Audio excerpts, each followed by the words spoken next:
يهده الله فلا مضل له ومن يضلله فلا هادي له ونشهد أن لا إله إلا الله وحده لا شريك له ونشهد أن سيدنا وسندنا وحبيبنا وشفيعنا ومحبوبنا محمدا عبده ورسوله أما بعد فأعوذ بالله من الشيطان الرجيم بسم الله الرحمن الرحيم حافظوا على الصلوات والصلاة الوسطى وقوموا لله قانتين صدق الله العظيم.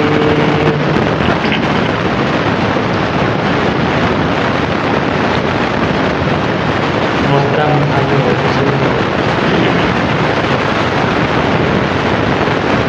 قرآن مجید کی ایک آیات آپ کے سامنے تلاوت کی.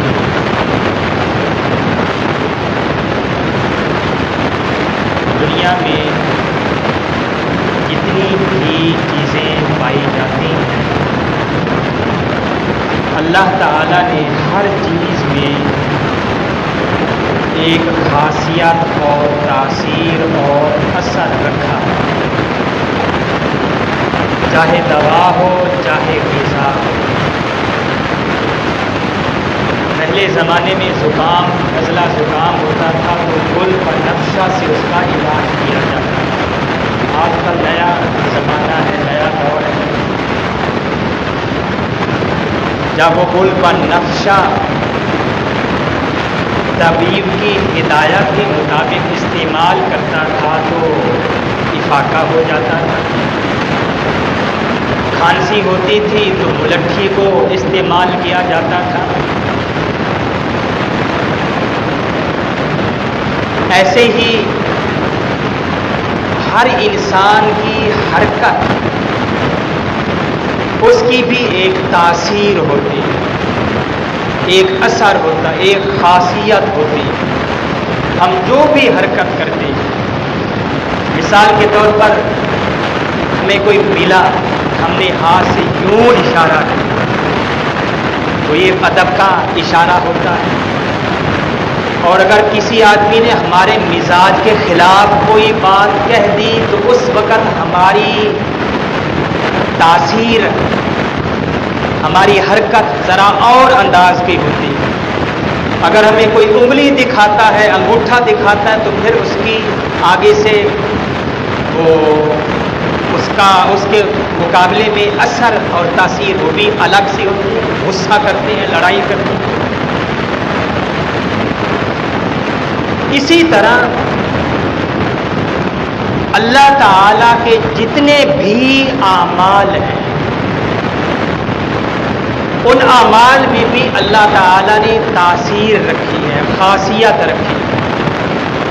مثال کے طور پر روزہ ہے. حدیث میں آتا ہے روزہ رکھو گے تمہارا نفس جو ہے، نفس امارہ جو ہے یہ مغلوب ہو جائے. آدمی 4-5 دن کھانا چھوڑ دے، بند کر دے تو پھر اس سے گناہ بہت کم ہوتے ہیں. پیچھے نفس جو بیٹھا ہے، جس نے شیطان کو بھی بہکایا تھا، تو وہ مغلوب ہو جاتا ہے، مقہور ہو جاتا ہے، اور شیطان بھی قید کر دیا جاتا ہے رمضان کے مہینے میں.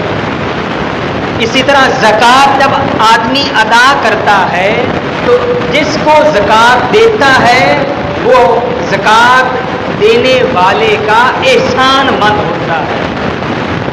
تو ہر عبادت میں، ہر عمل میں ایک خاصیت ہے.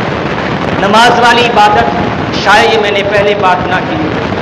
نماز پڑھتے ہیں تو اس کی خاصیت یہ ہے کہ نماز پڑھنے سے ہمارے اندر، نمازی کے اندر، جو آدمی نمازی ہوگا، پکا جو نمازی ہوگا، نماز پڑھنے کی وجہ سے اللہ تعالی کے دیدار کی، زیارت کی استعداد پیدا ہو جاتی ہے۔ اس لیے یہ ہمیں ذہن میں رکھنا چاہیے کہ جو آدمی نماز اس دنیا میں پڑھتا ہے کل اس کو اللہ کا دیدار ہوگا، اور جو آدمی نماز نہیں پڑھتا اس کو اللہ تعالیٰ کا دیدار بھی نہیں ہوگا۔ یہ نماز ایسی اللہ تعالیٰ کی عبادت ہے کہ اس کے مقابلے میں باقی جتنی بھی عبادات، مثال کے طور پر روزہ ہے، روزے میں کیا ہوتا ہے؟ آدمی کھانا چھوڑ دیتا ہے، پینا چھوڑ دیتا ہے، بیوی کے پاس جانا چھوڑ دیتا ہے، اور یہ اللہ تعالیٰ کی صفات ہے۔ اللہ تعالیٰ کھانے سے بھی پاک، اللہ تعالیٰ پینے سے بھی پاک، ساری حاجات سے اللہ تعالیٰ پاک ہے۔ تو روزہ رکھنے سے ایک قسم کی اللہ کے ساتھ مشابہت ہو جاتی ہے۔ اور زکوٰۃ آدمی جب ادا کرتا ہے تو زکوٰۃ دیتا ہے، معطی ہے، زکوٰۃ ادا کرنے والا، لوگوں کو مال دیتا ہے، اور یہی اللہ کی صفت ہے۔ زکوٰۃ اللہ تعالیٰ بھی لوگوں کو رزق عطا کرتے ہیں، عطا کرنا، دینا، یہ اللہ کی صفت۔ تو زکوٰۃ دینے والا جب زکوٰۃ ادا کرتا ہے تو وہ بھی ایک طرح سے اللہ کے مشابہ ہو جاتا ہے۔ لیکن نماز یہ ایسی عبادت ہے، بلکہ افضل ترین، اکمل ترین عبادت ہے کہ اس میں عبادت کا جو معنی ہے، عبادت کا جو مطلب ہے، عبادت کا معنی، عبادت کا مطلب ہے انتہا درجے کا تذلل ہو، عاجزی ہو، اللہ کے آگے اپنے آپ کو جھکا دے۔ اور اللہ تعالیٰ کی ذات تو ان چیزوں سے پاک ہے، ان میں کوئی ذلت، کوئی عاجزی، ان تمام عیبوں سے اللہ تعالیٰ پاک ہے، وہ طاہر مطہر، تمام عیبوں سے پاک۔ تو اللہ تعالیٰ کو بھی ایسی عبادت مطلوب ہے جس میں انتہا درجے کی عاجزی ہو، اور وہ ہے نماز۔ کہ نماز جب آدمی پڑھتا ہے، سجدے میں جب جاتا ہے، وہ اپنا مقدس عضو جو ہوتا ہے، پیشانی جو ہوتی ہے، وہ زمین کے اوپر ٹیک دیتا ہے، اللہ کے سامنے ٹیک دیتا ہے، اور اللہ کے آگے اپنے آپ کو جھکا دیتا ہے۔ تو نماز پڑھنے سے اللہ تعالی کے دیدار کی استعداد پیدا ہوتی ہے۔ اس لیے ہمیں نماز کی عادت بنانی چاہیے۔ میں نے آپ کے سامنے پڑھا، حافظوا علی الصلاۃ والصلاۃ الوسطی۔ نبی کریم صلی اللہ علیہ وسلم نے اللہ کا فرمان، صحابہ کرام بیٹھے ہوئے تھے، نبی کریم صلی اللہ علیہ وسلم بھی مسجد نبوی میں تشریف فرما ہے، 14ویں رات کا چاند ہے، بڑی روشنی ہوتی ہے۔ نبی کریم صلی اللہ علیہ وسلم نے صحابہ سے فرمایا کہ دیکھو، اس سے پہلے حدیث کے الفاظ ہیں کہ صحابہ کرام چاند کو بھی دیکھ رہے تھے، چاند کی چمک دمک کو بھی دیکھ رہے تھے، اور نبی کریم صلی اللہ علیہ وسلم کے چہرے مبارک کو بھی دیکھ رہے تھے، آپ کے چہرے مبارک کی چمک کو بھی دیکھ رہے تھے، اور چاند کی چمک کو بھی، روشنی کو بھی دیکھ رہے تھے۔ اللہ کے نبی نے صحابہ سے فرمایا کہ دیکھو، مجھے یہ بتلاؤ کہ تم سارے چاند کو دیکھ رہے ہو، کیا تم میں سے کوئی ایک دوسرے کے لیے رکاوٹ تو نہیں ہے چاند دیکھنے میں؟ صحابہ نے عرض کی، یا رسول اللہ، کوئی بھی کسی کے لیے رکاوٹ نہیں، ہر ایک آسانی کے ساتھ چاند کو دیکھ رہا ہے۔ اللہ کے نبی نے فرمایا، کل قیامت والے دن اللہ تعالی کا دیدار ہوگا، لاکھوں، کروڑوں، اربوں لوگ ہوں گے، اور وہ بغیر کسی رکاوٹ کے اللہ تعالیٰ کا دیدار کریں گے، اللہ تعالیٰ کی زیارت کریں گے۔ جنتی لوگ جب جنت میں چلے جائیں گے، آج چونکہ بارش ہو گئی تھی، میں کافی رات سے مطالعہ کیا ہوا تھا، بہت ہمارے بڑے وہ بزرگ گزرے ہیں، عالم دین، تو بہت زبردست علمی باتیں تھیں، لیکن بارش ہو گئی اس لیے کہ وہ تاخیر سے پہنچا۔ تو جنتی لوگ جب جنت میں چلے جائیں گے، اس کے بعد میدان لگے گا، لمبی وہ حدیث شریف ہے، مختصر آپ کے سامنے ذکر کرتا ہوں۔ جنتی لوگ، یہ لاکھوں کا فاصلہ ہوگا، بہت لمبا فاصلہ ہوگا۔ حدیث میں آتا ہے، جبرائیل علیہ السلام نے فرمایا، یا رسول اللہ، وہ میدان جو ہے جس میدان میں اللہ کی کرسی لگے گی، کرسی کے آس پاس انبیاء کرام کے لیے ممبر لگائے جائیں گے. ممبروں کے پیچھے ہر نبی کے ممبر کے پیچھے کرسیاں ہوں گی اور اس کرسیوں پر ہر نبی کی امت بیٹھے گی. جو جتنا اللہ کے قریب ہوگا وہ نبی کے قریب ہوگا، اور جو غفلت سے زندگی گزار رہے ہوں گے، سستی کے ساتھ زندگی گزار رہے ہوں گے، ان کے لیے کرسیوں کے پیچھے چبوترے ہوں گے اور وہ ان چبوتروں میں ہوں گے. اس طرح کا وہ ایک نقشہ کھینچا گیا. تو جبرائیل علیہ السلام نے فرمایا کہ وہ اتنا بڑا میدان ہے، اتنا بڑا میدان ہے کہ لاکھوں سال ہو گئے میں اس کے کنارے تک نہیں پہنچ سکتا. اتنا بڑا میدان ہوگا. جنتی کیسے پہنچیں گے؟ سواریوں پر سوار ہو کر جو ان کے دل میں خیال آئے گا اس کے مطابق وہ فوراً فلک جھپکنے کے ساتھ وہ وہاں پر پہنچ جائیں گے. اور وہاں پر یہ بھی نہیں ہوگا کہ لڑائی جھگڑا ہوگا کہ اس کرسی پر میں بیٹھوں، اس کرسی پر میں بیٹھوں. ایسے نہیں ہوگا، بلکہ جس کا مقام جو مقام ہوگا اس مقام کے مطابق خود بخود کرسیوں کے اوپر بیٹھتے جائیں گے. اور پھر اس کے بعد قرآن مجید میں آتا ہے وَسَقَاهُمْ رَبُّهُمْ شَرَابًا طَهُورًا. اللہ تعالیٰ فرمائیں گے اپنے فرشتوں سے کہ میرے بندے آئے بیٹھے ہیں، ان کی مہمانی کرو، میزبانی کرو، ان کو کھلاؤ پلاؤ.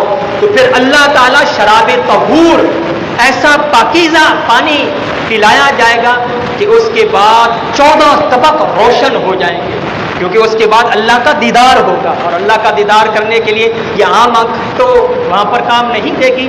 لمبی یہ تفصیل ہے.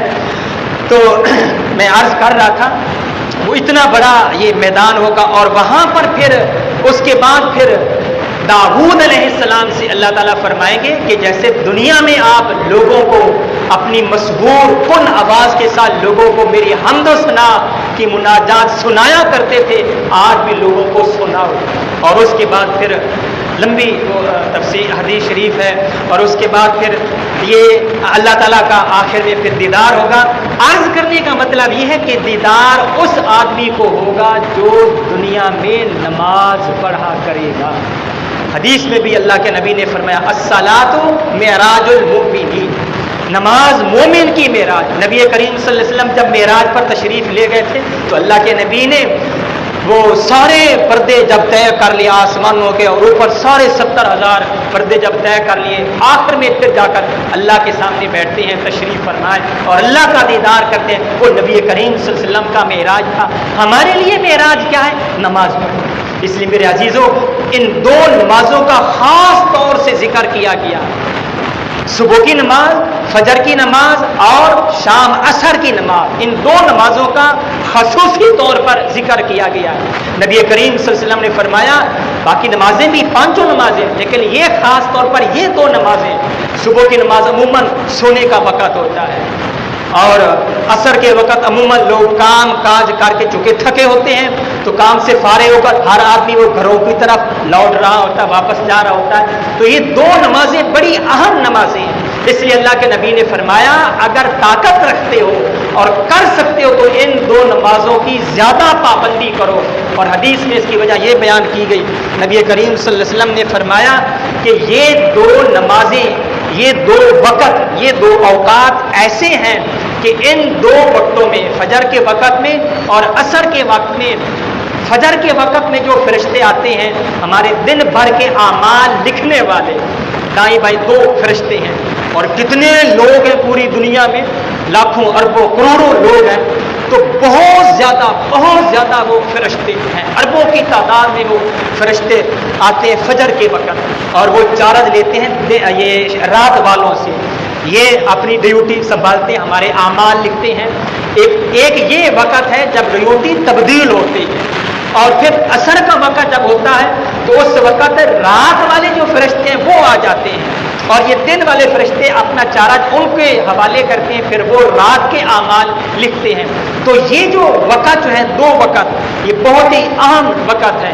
اس لیے حدیث شریف میں آتا ہے یہ آدم علیہ السلام کو اللہ تعالیٰ نے جب خلافت سے نوازا تھا تو ملائکہ نے اعتراض کر دیا تھا اتجعل فیها من یفسد فیها ویسفک الدماء ونحن نسبح بحمدک ونقدس لک. یا اللہ آپ ایسے آدمی کو پیدا فرما رہے ہیں کہ جو خون بہائے گا، فساد برپا کرے گا. کیا ہم آپ کی تسبیح کے لیے، آپ کی پاکی کے لیے کافی نہیں ہیں؟ بس پردہ دل میں یہ تھی کہ ہمیں یہ خلافت عطا کی جائے. یہ ملائکہ کے دل میں یہ تھا ہمیں یہ خلافت، کیونکہ ہمارے سے تو کوئی جھگڑا فساد نہیں ہوتا، ہم نے کوئی خون خرابہ نہیں کیا. اور یہ انسان، حضرت انسان آدم علیہ السلام سے لے کر آج تک اور شاید قیامت تک خون بہتا رہے گا. ہمارے سامنے ہے پوری دنیا کے حالات ہمارے سامنے. فلسطین میں دیکھ لیں، جو یہ دعویٰ کرتا ہے کہ ہم انسانیت کے حقوق کے علمدار ہیں، لیکن اس نے کیا وہاں پر تباہی پھیلا دی. اللہ تعالیٰ کفریہ طاقتوں کو تہس نہس فرمائے. اللہ تعالیٰ ایسے کفر کو، اہل کفر کو پہلی دعا دی کہ اللہ ان کو ہدایت دے. ہم پھر بھی ان کے لیے دعا کرتے ہیں کہ اللہ ان کو ہدایت دے، اسلام کی، ایمان کی، اللہ تعالیٰ ان کو ہدایت دے. اگر وہ کفر، اہل کفر ہدایت کے قابل نہیں، مسلمانوں کے لیے تکلیف کا باعث ہے، نقصان کا باعث ہے، اللہ تعالیٰ ان کو تباہ و برباد. یہ دعا کیا کرے. اللہ کے نبی نے بھی ان کے لیے دعا فرمائی تھی. اللہ نے ان دشمنوں کے لیے، کفار کے لیے یہ دعا فرمائی تھی. حدیث میں یہ الفاظ آتے ہیں، اللہ کے نبی نے فرمایا تھا یا اللہ ان کے گھروں کو بھی آگ سے بھر دے اور ان کی قبروں کو بھی آگ سے بھر دے. یہ یہود و نصارہ جو ہے، اسلام دشمن جو ہے. تو اللہ تعالیٰ نے پھر آدم علیہ السلام کو اسماء، نام سکھائے تھے اور ہر چیز کا علم دیا تھا. قرآن مجید میں یہ آتا ہے. تو اللہ تعالیٰ نے ملائکہ پر، فرشتوں پر یہ علم پیش کیا کہ مجھے ان چیزوں کے بارے میں بتلاؤ. اب فرشتوں کو تو علم نہیں تھا، کیونکہ جس کے ذمہ بارش کا کام، اس کو صرف بارش کے متعلق ہی حالات معلوم ہیں، باقی اس کو کسی چیز کے حالات معلوم نہیں ہیں. جس کے ذمہ رزق پہنچانے کی ڈیوٹی ہے تو اس کو صرف اس کے حالات معلوم ہے، باقی اور کوئی بھی ان کو حالات معلوم نہیں ہے. تو اب وہ خاموش ہو گئے. اللہ تعالیٰ نے فرمایا ہاں آپ بتاؤ ان کنتم صادقین، آپ بتاؤ. اس کے بعد پھر اللہ تعالیٰ نے آدم علیہ السلام سے فرمایا یا آدم انبئہم باسماء ہؤلاء، کہ میں نے جو آپ کو اسماء، چیزوں کے نام جو سکھلائے ہیں، چیزوں کے بارے میں جو بتایا ہے وہ ان کو بتلاؤ. تو اس کے بعد آدم علیہ السلام ان کو بتلانا شروع ہو گئے اور آگے سے وہ خاموش ہو گئے. اس سے یہ بھی معلوم ہوا کہ خلافت علم پر موقوف ہے. خلافت علم کے ساتھ ہوتی ہے، بغیر علم کے، جہالت کے ساتھ خلافت نہیں ہوتی. اس لیے علماء جب تک آگے نہیں آئیں گے خلافت بھی قائم نہیں ہوگی. اور یہ وہ علماء ہیں کہ جب جنتی لوگ جنت میں پہنچ جائیں گے، ان کو جنت مل جائے گی، ساری دنیا کی جنت کی نعمتیں عطا کر دی جائیں گی. اس کے بعد اللہ تعالیٰ فرمائیں گے سلونی ما شئتم، کہ آج مجھ سے تم جو چیز بھی مانگو گے تمہیں عطا کر دی جائے گی. جنتی لوگ کہیں گے یا اللہ آپ نے ہمیں سب کچھ عطا کر دیا، جنت کی ساری نعمتیں ہمیں عطا فرما دی، اب تو پیچھے کوئی چیز بھی نہیں باقی رہی، اس لیے ہمیں ساری نعمتیں دے دی گئی. اللہ تعالیٰ پھر فرمائیں گے سلونی ما شئتم، کہ مجھ سے مانگو، کچھ مانگو مجھ سے. اس کے بعد اہل جنت، جنتی لوگ علماء کے پاس جائیں گے، علماء سے مشورہ کریں گے. یہ حدیث کا مفہوم میں آپ کو سنا رہا ہوں. علماء سے مشورہ کریں گے، علماء یہ کہیں گے کہ اللہ تعالیٰ سے مانگو یا اللہ ہمیں اپنا دیدار کرا دے، ہمیں اپنی زیارت کرا دیجیے. تو پیچھے جو میں نے شروع میں آپ سے یہ کہا کہ دیدار کن لوگوں کو ہوگا؟ دیدار ان لوگوں کو ہوگا جنہوں نے دنیا میں اس کی پریکٹس کی ہوگی، اپنے اندر اس کی استعداد پیدا کی ہوگی. اور دیدار کرنے کی استعداد، دیدار کرنے کی طاقت وہ نماز سے ہوتی ہے. اس لیے 5 نمازیں یہ ضروری ہیں. نمازوں میں میرے بھائیوں، نمازوں میں سستی نہ کرو، نمازوں میں بالکل سستی نہ کرو. ہم مسلمان ہیں، اللہ نے ہمیں یہ احکامات عطا فرمائے. تو ان لوگوں کو دیدار ہوگا جو دنیا میں نماز پڑھا کرتے تھے. اس لیے ایک بزرگ کے متعلق آتا ہے، انہوں نے اپنے بارے میں لکھا کتاب کے اندر کہ اللہ تعالیٰ جب مجھ سے یہ کہیں گے کہ مانگو مجھ سے، کیا مانگنا چاہتے ہو، تو انہوں نے کتاب میں لکھا کہ میں اللہ سے مانگوں گا یا اللہ عرش کے نیچے 2 گز جگہ دے دیجئے اور مجھے ہمیشہ کے لیے میں نماز ہی پڑھتا رہوں. یہ جن لوگوں کو نماز پڑھنے کا عشق ہو جاتا ہے، کیونکہ نماز یہ ایسی عبادت ہے کہ گویا کہ عابد اور معبود، عبادت کرنے والا اور جس کی عبادت کی جاتی ہے، یہ دونوں آمنے سامنے ہیں. جبرائیل علیہ السلام آئے اور آ کر نبی کریم صلی اللہ علیہ وسلم سے سوال کیا، یا رسول اللہ مل احسان، احسان کیا چیز ہے؟ اللہ کے نبی نے فرمایا الاحسان، احسان یہ ہے کہ ان تعبد اللہ کانک ترا، کہ ایسے اللہ کی عبادت کرو جیسا کہ تم اللہ تعالیٰ کو دیکھ رہے ہو. فَإِن لَّمْ يَكُن تَرَاهُ، اگر یہ اس چیز کی تم طاقت نہیں رکھتے کہ ہم اللہ تعالیٰ کو دیکھ رہے ہیں، تو پھر کم از کم احسان کا درجہ یہ ہے کہ ہمارے دل میں یہ خیال ہو کہ اللہ تعالیٰ تو ہمیں دیکھ رہے ہیں. تو یہ جب ہم نماز پڑھیں، کوئی بھی عبادت کریں، ہمارے دل میں یہ خیال ہونا چاہیے، تصور ہونا چاہیے کہ اللہ کی ذات ہمیں دیکھ رہی ہے، اللہ کی ذات ہمیں دیکھ رہی ہے. تو اس لیے میرے بھائیوں، یہ میں نے آج تھوڑا سا آپ کے سامنے عرض کرنا تھا. نماز کی پابندی کریں اگر ہم چاہتے ہیں کہ اللہ کا دیدار ہو، اگر ہم چاہتے ہیں کہ اللہ کی زیارت ہو، تو نماز میں کبھی بھی سستی نہ کریں. خود بھی نماز کی پابندی، بچوں کو بھی نماز کی پابندی ہو. اللہ تعالی ہمیں عمل کرنے کی توفیق عطا فرمائے.